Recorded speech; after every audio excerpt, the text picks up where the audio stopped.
जय हिंद। तो इससे पहले वाले वीडियो में हम लोग डिस्कस कर चुके थे कि कार्बनिक यौगिक क्या होते हैं और उनके प्रकार क्या होते हैं। जिसमें कार्बनिक यौगिक में हम लोगों ने देखा था कि कार्बन की उपस्थिति होना जरूरी है, और उनके प्रकार में हम लोग ये देख चुके थे कि वे दो प्रकार के होते हैं। पहला हाइड्रोकार्बन वाले कार्बनिक यौगिक और दूसरा हमारे अन्य समूह वाले कार्बनिक यौगिक। हाइड्रोकार्बन वाले कार्बनिक यौगिक में क्या था कि जिनमें केवल हमारे क्या उपस्थित हो, कार्बन तथा हाइड्रोजन उपस्थित हो, जबकि अन्य समूह वाले में हम लोग देखे थे कि कार्बन हाइड्रोजन के अलावा अन्य कोई समूह भी उपस्थित हो सकता है, उन्हें बोलेंगे अन्य समूह वाले कार्बनिक यौगिक। अब आज हम लोगों का टॉपिक है हाइड्रोकार्बन के प्रकार। तो आज हम लोग डिस्कस कर रहे हैं हाइड्रोकार्बन कितने प्रकार के होते हैं। तो हाइड्रोकार्बन हमारे बेसिकली अगर देखें तो दो टाइप के होते हैं। पहला खुली श्रृंखला वाले हाइड्रोकार्बन और दूसरा बंद श्रृंखला वाले हाइड्रोकार्बन। खुली श्रृंखला वाले हाइड्रोकार्बन के अंतर्गत क्या आ जाएगा कि हमारी जो कार्बन की श्रृंखलाएं हैं वो एक सीधी चेन में चलती हुई चली जाएंगी, जबकि बंद श्रृंखला वाले हाइड्रोकार्बन में हमारी पहली कार्बन की श्रृंखला है वो लास्ट वाले कार्बन की श्रृंखला से क्या रहेगी, तो वो लास्ट वाले कार्बन की श्रृंखला से जुड़ी रहेगी। जैसे कि आइए अब हम लोग देखते हैं हाइड्रोकार्बन के प्रकार में। पहला मैंने बताया हाइड्रोकार्बन के प्रकार में खुली श्रृंखला वाले हाइड्रोकार्बन। पहला था हमारा खुली श्रृंखला वाले हाइड्रोकार्बन, जबकि दूसरा वाला हमारा था बंद श्रृंखला वाले हाइड्रोकार्बन। बंद श्रृंखला वाले हाइड्रोकार्बन।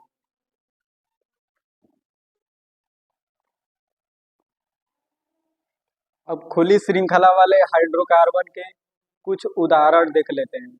जैसे मान जाइए मैंने लिखा CH3 CH2 CH3, ये हमारी कार्बन की श्रृंखला क्या है, खुली श्रृंखला वाले कार्बन का हाइड्रोकार्बन का उदाहरण है। इसमें देखिए ये हमारी कार्बन की श्रृंखलाएं ये सीधी चली जाएंगी ऐसे करके।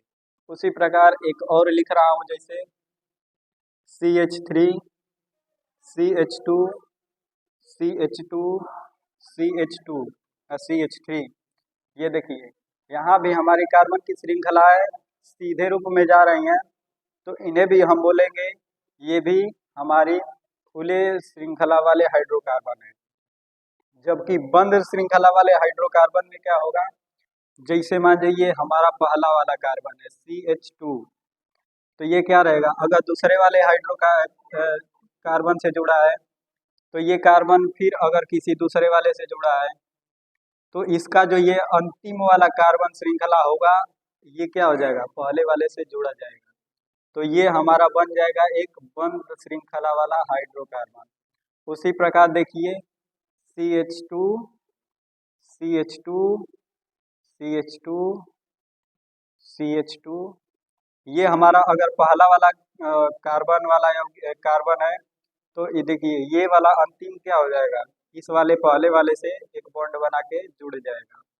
यानी कि पहला वाला कार्बन श्रृंखला अंतिम वाले कार्बन श्रृंखला से क्या रहेगा, जब जुड़ा रहेगा तो वो हमारा हो जाएगा बंद श्रृंखला वाले हाइड्रोकार्बन।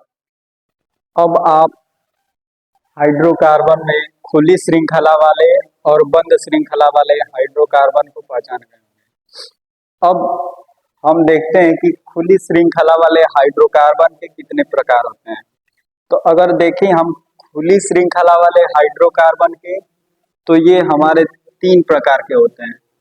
पहला हो जाता है एल्केन, दूसरा हमारा होता है एल्कीन और तीसरा हमारा हो जाता है एल्काइन। एल्काइन एल्केन में हमारा आप लोगों को कार्बन श्रृंखला में सिंगल बॉन्ड देखने को मिलेगा। एल्कीन की कार्बन श्रृंखला में डबल बॉन्ड देखने को मिलेगा, जबकि एल्काइन की कार्बन श्रृंखला में आपको ट्रिपल बॉन्ड देखने को मिलेगा। अब यहाँ इस एल्केन का एक सूत्र भी होता है, जो होता है CnH2n+2। एल्कीन का सूत्र होता है CnH2n, जबकि एल्काइन का सूत्र होता है CnH2n-2। अब देखते हैं हम बंद श्रृंखला वाले हाइड्रोकार्बन। तो हमारे बंद श्रृंखला वाले हाइड्रोकार्बन दो प्रकार के होते हैं। पहला होता है एलिसाइक्लिक, पहला हमारा हो गया एलिसाइक्लिक,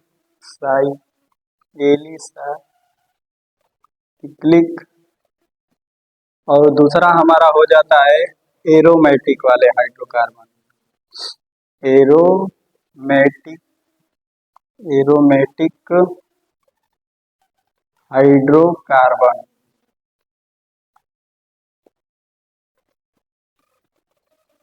अब उसको समझने से पहले आप लोग इसको देख लीजिए। तो देखिए, एलिसाइक्लिक वाले में हमारे क्या आ जाएंगे सब, जैसे ये वाला बताया था मैं, CH2,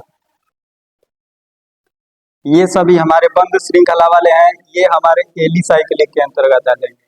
जैसे इसी प्रकार एक और ले लीजिए, CH2, ये भी हमारे एलिसाइक्लिक के अंतर्गत आ जाएंगे।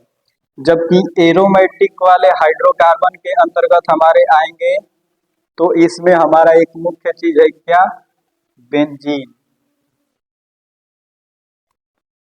इस एरोमेटिक हाइड्रोकार्बन वाले में हमारा बेंजीन आ जाएगा। अब बेंजीन की संरचना कुछ इस प्रकार होती है, देखिए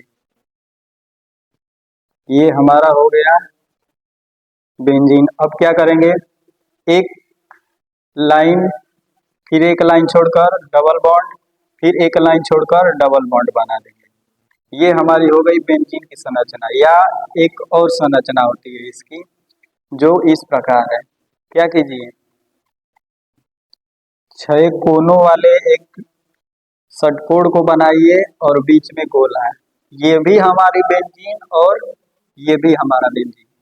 अब इसकी संरचना कैसी होती है, तो देखिए यहाँ पे एक कार्बन लगा है हमारा, यहाँ पे कार्बन, यहाँ पे कार्बन, यहाँ पे कार्बन, यहाँ पे कार्बन और यहाँ पे कार्बन। अब इसकी संरचना हम बनाकर दिखाते हैं।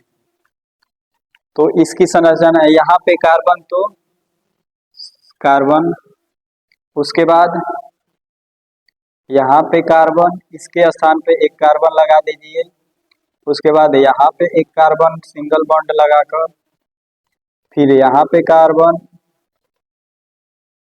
उसके बाद एक और कार्बन, यहाँ कार्बन। ये आपकी अभी बेंजीन की संरचना है नहीं, अभी क्या लगाना है, डबल बॉन्ड। तो एक डबल बॉन्ड, एक लाइन छोड़कर एक और डबल बॉन्ड, फिर एक लाइन छोड़कर एक और डबल बॉन्ड। ये आपकी हो गई बेंजीन की संरचना। देखिए एलिसाइक्लिक वाले में क्या था, बॉन्ड तो लगे हुए थे लेकिन ये हमारे डबल नहीं थे, न एक छोड़कर न एक लेकर। लेकिन इस बेंजीन वाले में देखिए हमारे क्या है, डबल बॉन्ड है, और बेंजीन में हम हमेशा 6 कार्बन उपस्थित रहेंगे। अब इतनी खत्म होने के बाद अब देखते हैं हमारा एल्केन, एल्कीन और एल्काइन की तरफ। अब आइए हम लोग चर्चा करते हैं एल्केन, एल्कीन और एल्काइन के बारे में। तो जैसे मैंने लिखा C2H6। अब कोई पूछेगा आपका ये एल्कीन समूह है कि एल्केन समूह है कि एल्काइन समूह है, तब तो आप गुणा भाग करते रह जाएंगे कि एल्केन का सूत्र CnH2n+2। अब उतना करने से अच्छा है कि क्या कीजिए, जितनी कार्बन की संख्या, कार्बन हाइड्रोजन को लीजिएगा, जितनी कार्बन की संख्या उसमें 2 का मल्टीप्लाई करके 2 जोड़ के देख लीजिए। अगर 2 जोड़ने के बाद हाइड्रोजन आ जा रहा है तो समझ जाइए कि हमारा वो एल्केन है। क्या बोला? जितनी कार्बन की संख्या उसमें 2 की मल्टीप्लाई कीजिए और 2 जोड़ के देखिए। अगर 2 जोड़ने के बाद हाइड्रोजन आ जा रहा है तो समझिए कि वो हमारा एल्केन हो जाएगा। और फिर जितनी कार्बन की संख्या 2 का सीधे मल्टीप्लाई कर दीजिए। अगर 2 का मल्टीप्लाई करने के बाद जितना हाइड्रोजन आ रहा है तो समझिए कि वो हमारा एल्कीन होगा। और तीसरा, 2 जितनी कार्बन की संख्या उसमें 2 का मल्टीप्लाई कर दीजिए और 2 घटा के देखिए। अगर 2 घटाने के बाद जितना हाइड्रोजन आ रहा है तो समझ जाइए कि वो हमारा एल्काइन होगा। पहला 2 जोड़ के देखेंगे, 2 गुणा करके 2 जोड़ के देखेंगे। अगर हाइड्रोजन आ गया तो एल्केन। 2 सीधे 2 का मल्टीप्लाई करके देखेंगे। अगर हाइड्रोजन आ गया तो एल्कीन। 2 का मल्टीप्लाई करके 2 घटा के देखेंगे, हाइड्रोजन आ गया तो हमारा हो जाएगा एल्काइन। अब आइए कुछ उदाहरण करके देखते हैं। जैसे मैंने लिखा C2H6, तो इसमें क्या कीजिएगा? मैंने बोला जितनी कार्बन की संख्या 2 का मल्टीप्लाई कीजिए, तो 2 दूनी के 4 और 2 जोड़ के देख लीजिए। अगर हाइड्रोजन आ गया तो समझिए एल्केन। तो 2 दूनी के 4 और प्लस 2, ये हमारा 6 हाइड्रोजन आ गया कि नहीं आ गया? यानी ये वाला समूह हमारा क्या हो जाएगा? एल्केन है। ये हमारा हो जाएगा एल्केन। उसी प्रकार मैंने एक और लिखा C3H8। अब मैं पूछा ये एल्केन है कि एल्कीन है कि एल्काइन है? तो आप क्या कीजिएगा? जितनी कार्बन की संख्या 2 का मल्टीप्लाई कीजिए, तो 3 दूनी के 6, 6 हो रहा है। तो हाइड्रोजन 6 है? नहीं। अब क्या कीजिए? 2 जोड़ के देखिए, तो 6 2 8। हाँ, अब हाइड्रोजन 8 है, यानी हाइड्रोजन 8 आ गया। यानी 2 जोड़े हैं, 2 जोड़ने के बाद आया है, तो 2 जोड़ने के बाद आया तो ये भी हमारा क्या हो जाएगा? तो ये भी हमारा हो जाएगा एल्केन। इसके बाद एक और देखिए C4H8। अब ये भी बताइए कि एल्केन है कि एल्कीन कि एल्काइन? तो आप क्या कीजिए? जितनी कार्बन की संख्या 2 की मल्टीप्लाई कीजिए। तो 4 कार्बन तो 2 का मल्टीप्लाई, 4 दूना के 8। अब देखिए क्या 8 हाइड्रोजन आया है? तो 4 दूनी के 8, हाँ 8 आ गया है। यानी कि सीधे केवल 2 का मल्टीप्लाई किए हैं। तो 2 का मल्टीप्लाई किए तो बताए थे 2 का मल्टीप्लाई करने के बाद अगर उतना हाइड्रोजन आ गया तो समझ जाइए कि वो हमारा हो जाएगा एल्कीन। उसी प्रकार एक और देखते हैं। जैसे मैं लिखा C7H12। अब बताइए क्या ये समूह हमारा एल्कीन है कि एल्काइन है? तो आप कैसे पता करेंगे? जितनी कार्बन की संख्या 2 का मल्टीप्लाई कीजिए, तो 7 दूनी के 14। क्या देखिए 14 हाइड्रोजन है? नहीं, अभी 14 हाइड्रोजन नहीं है। तो 2 जोड़ के देखिए, तो 14 2 16, यानी कि 14 में से 2 जोड़ रहे हैं तो 16 हो रहा है, यानी 16 भी हाइड्रोजन नहीं हो रहा है। तो अब 2 घटा के देखिए, तो 14 में से 2 घटाएंगे तो कितना हो जाएगा? 12, यानी घटाने के बाद हाइड्रोजन हमारा आ रहा है। अब 2 घटाए थे तो वो हमारा किस वाले में आ जाएगा? तो वो हमारा आ जाएगा एल्काइन वाले में। उसी प्रकार अब हम लोग एक और देखते हैं। जैसे कि हमारा हो गया C8H40। अब बताइए ये भी हमारा एल्कीन है कि एल्काइन है? तो आप भी क्या करेंगे? 2 का मल्टीप्लाई, तो 8 दूनी के 16। कार्बन उतना नहीं, हाइड्रोजन उतना नहीं आया, तो जोड़ के देखिए 16 2 18, 18 भी नहीं आया तो 2 घटा के देखिए, तो 16 में से 2 जाए 14, यानी कि 2 घटाने के बाद हाइड्रोजन आया है। तो ये हमारा हो जाएगा क्या? ये भी हमारा हो जाएगा एल्काइन। उसी प्रकार एक और उदाहरण देखते हैं। जैसे हो गया हमारा C7H40। अब बताएं अब भी ये एल्केन है, एल्कीन है कि एल्काइन है, तो क्या करेंगे, सीधे जितनी कार्बन 2 का मल्टीप्लाई कीजिए, 7 दूनी के 14, केवल 2 का मल्टीप्लाई करने के बाद हाइड्रोजन आ गया, यानी बस 2 का मल्टीप्लाई करने के बाद हाइड्रोजन आ रहा है, तो हमारा हो जाएगा किसमें, एल्कीन वाले में। उसी प्रकार C9H80, क्या जितनी कार्बन पहले 2 का मल्टीप्लाई कीजिए, 9 दूनी के 18, अच्छा 2 का मल्टीप्लाई करने के बाद भी आ जाएगा, तो ये भी हमारा क्या हो जाएगा, एल्कीन वाला समूह। आशा करते हैं आप एल्केन, एल्कीन और एल्काइन वाले को पहचानना समझ गए होंगे। अब इसके आगे हम लोग एक और चीज देखते हैं।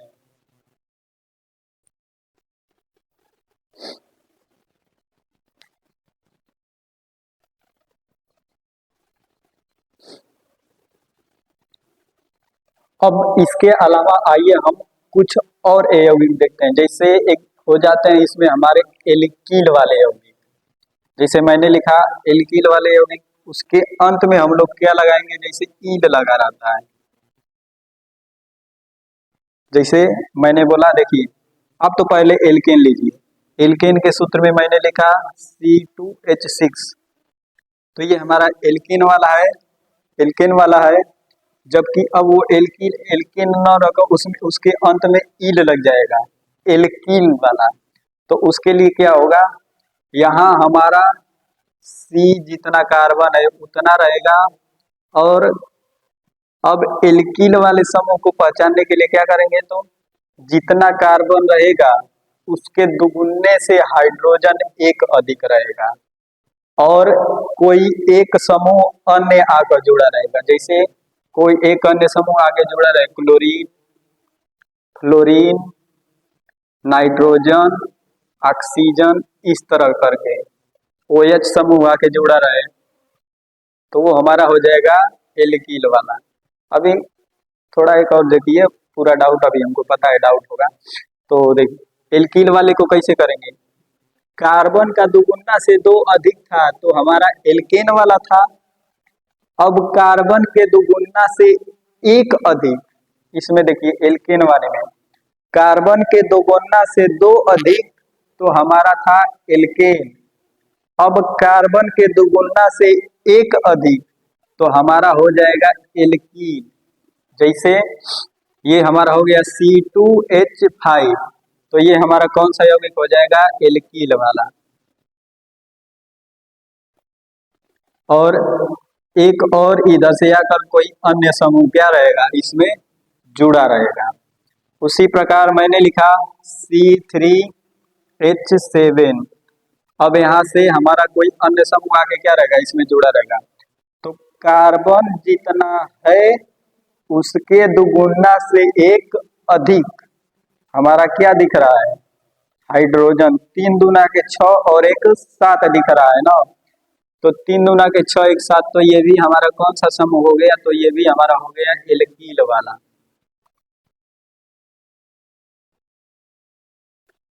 उसी प्रकार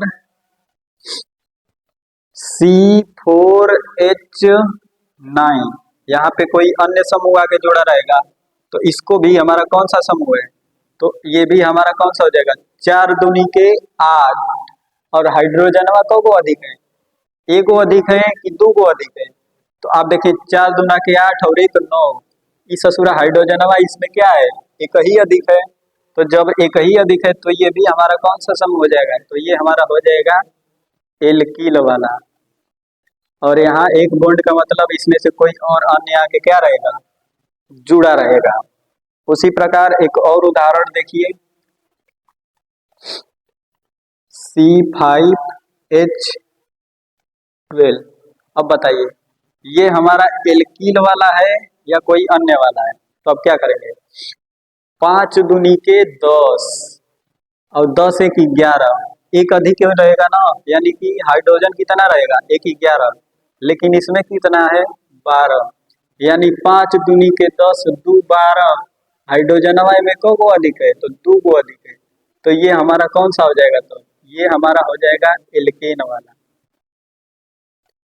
जबकि इसी को मैं लिखा C5H11, और यहाँ एक बॉन्ड कोई अन्य समूह आके जुड़ा रहेगा, तब ये हमारा कौन सा समूह हो जाएगा, तो ये हमारा हो जाएगा एल्कील वाला। यानी देखिए, अगर जितनी कार्बन की संख्या दोगुने से एक अधिक, और एक अन्य समूह आके कोई जुड़ा रहेगा हाइड्रोजन में, अगर जितनी कार्बन की संख्या दुगुने से एक अधिक हाइड्रोजन, तो वो हमारा रहेगा एल्कील वाला समूह। जबकि जितनी कार्बन की संख्या दुगुने से दो अधिक, तो वो हमारा हो जाएगा एल्केन वाला। अब इतना उदाहरण के बाद आप लोग समझ गए होंगे। आइए एक और उदाहरण करके देख लेते हैं।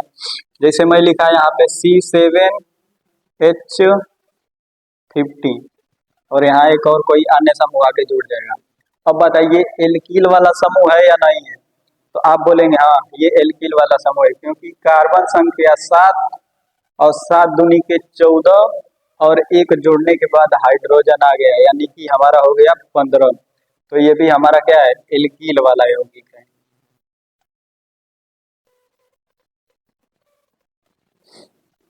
अब आइए इतना समझने के बाद अब हम लोग देखते हैं कार्बनिक यौगिकों के आईयूपीएसी नामकरण। अब कार्बनिक यौगिकों के आईयूपीएसी नामकरण के को जानने से पहले आप लोगों को कुछ कार्बन की संख्याएं हैं, और कार्बन की संख्याओं के आधार पर उनके नाम हैं, जिनको आप लोगों को याद करना पड़ेगा। तो तो आईयूपीएसी नामकरण करने से पहले आप लोगों को कुछ यहाँ पे मैंने लिख के दिया है कार्बन की संख्या और उनके नाम। जैसे अगर कार्बन की संख्या 1 रहा, तो उसे हम लोग पढ़ेंगे मेथ। अगर कार्बन की संख्या 2 रहा, तो उसे पढ़ेंगे एथ। अगर कार्बन की संख्या 3 रहा, तो उसे पढ़ेंगे प्रो। कार्बन रहा 4, तो उसे ब्यूट। अगर 5 रहा तो पेंट, 6 रहा तो हेक्स, 7 रहा तो हेप्ट, 8 रहा तो ऑक्ट, 9 रहा तो नॉन, और 10 रहा तो डेक। और ऐसे 11 के लिए अनडेक, 12 द्वाडेक, 13 के लिए त्रयोड, 14 टेट्रा पेंटा, इसी तरह करके आता है। लेकिन केवल आप लोगों को इन्हीं 10 कार्बन को केवल याद कर लेना है। 1 से लेकर 10 तक आप लोगों को केवल याद ही करना है। आगे 11 12 उतना यूज उसका नहीं है। तो आशा करते हैं आपको वीडियो पसंद आया होगा। अब इस वीडियो का नेक्स्ट पार्ट हम लोग देखेंगे अगले वीडियो में। तब तक के लिए जय हिंद।